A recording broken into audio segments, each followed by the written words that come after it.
Satu lagi abdi negara yang pantas mendapat julukan pahlawan atau hero.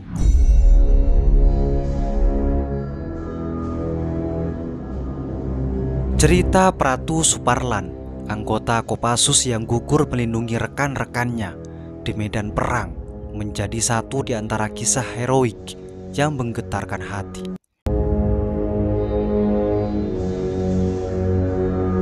Pratu Suparlan merupakan seorang tentara komando pasukan khusus atau Kopassus yang mengorbankan nyawanya demi negara.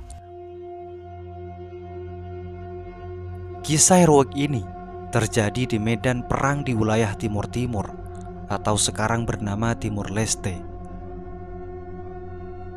Timur Timur pada 9 Januari pada tahun 1983 saat satu unit gabungan tentara Nanggala L11 Kopasanda pimpinan Letnan Poniman Dasuki tengah berpatroli di KF 34 sampai 34 atau Klompek Liasidi, suatu daerah sangat rawan di pedalaman. Maklum, daerah tersebut merupakan tempatnya para pentolan pemberontak Fretilin yang tak sungkan menghabisi anggota TNI yang mereka jumpai. Tiba-tiba pasukan kecil TNI ini dihadang oleh sekitar 300-an Fretilin atau sayap militer terlatih Timur-Timur, lengkap bersenjatakan senapan serbu, mortar, dan GLM. Terjadilah pertempuran tak imbang antara ratusan Fretilin di ketinggian dengan TNI pada posisi di pinggir jurang. Satu persatu anggota pasukan kecil ini gugur dimangsa peluru Fretilin.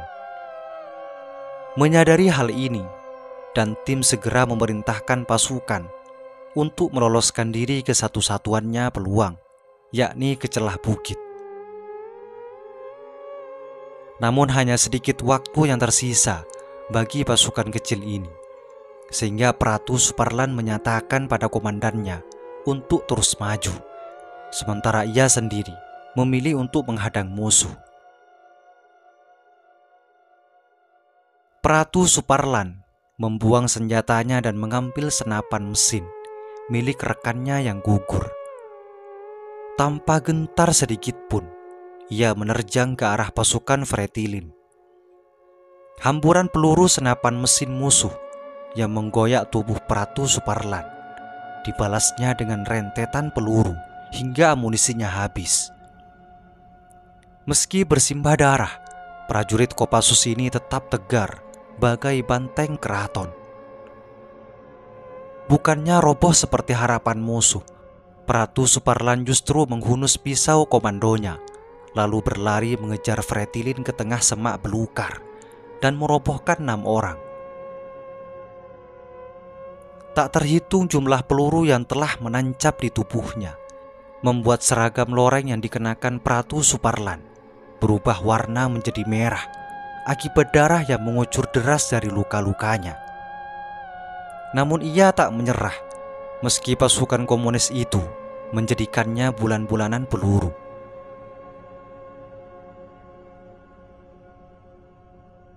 Tibalah Pratu Suparlan pada ambang kesanggupannya. Ia tertunduk dan tak lagi mampu menggenggam pisau komandonya. Ia kehabisan darah, namun ia tak pernah kehabisan akal maupun semangat untuk membela Ibu Pertiwi dari rongrongan pemberontak. Saat jatuh tertunduk, pasukan Fretilin segera menggerumuininya dan memberikan sebuah tembakan di lehernya.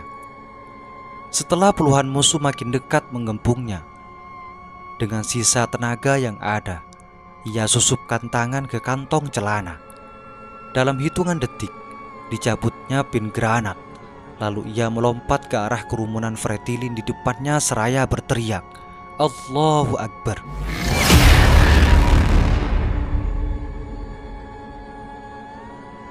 Dentuman keras membahana mengiringi robohnya puluhan prajurit komunis bersama seorang prajurit Kopassus bernama prajurit Pratu Suparlan.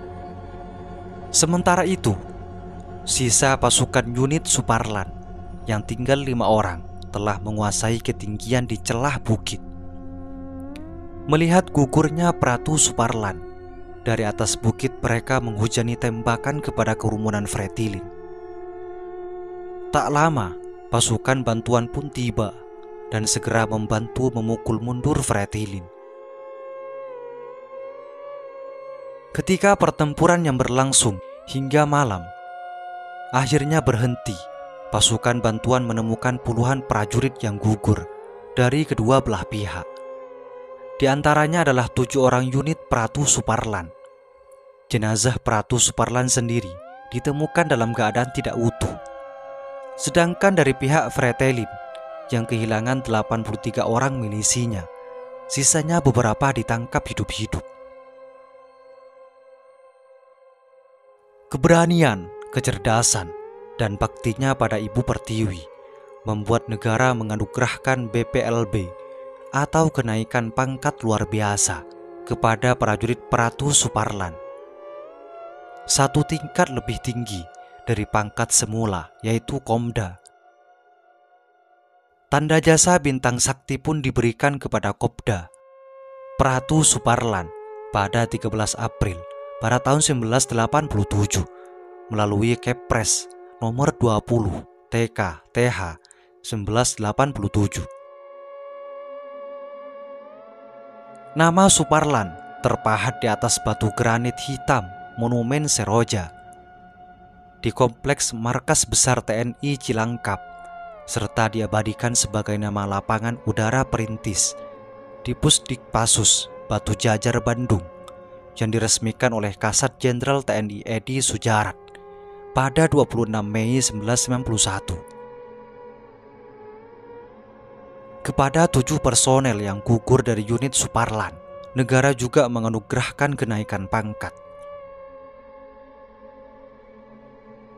Sebelumnya, setelah pertempuran sengit yang menewaskan prajurit Suparlan dan ke-7 personel lainnya, Komandan Fretilin mengirimkan surat kepada pasukan Kopas Sanda. Surat tersebut berisi tentang pernyataan salut mereka atas keberanian dan perlawanan yang dilakukan oleh prajurit Pratu Suparlan. Itulah kisah prajurit Kopassus Pratu Suparlan. Semoga ini menjadi wawasan bagi kita semua dan menjadi pelajaran atau pengetahuan bagi masa yang akan datang. Semoga informasi ini bermanfaat. Assalamualaikum warahmatullahi wabarakatuh.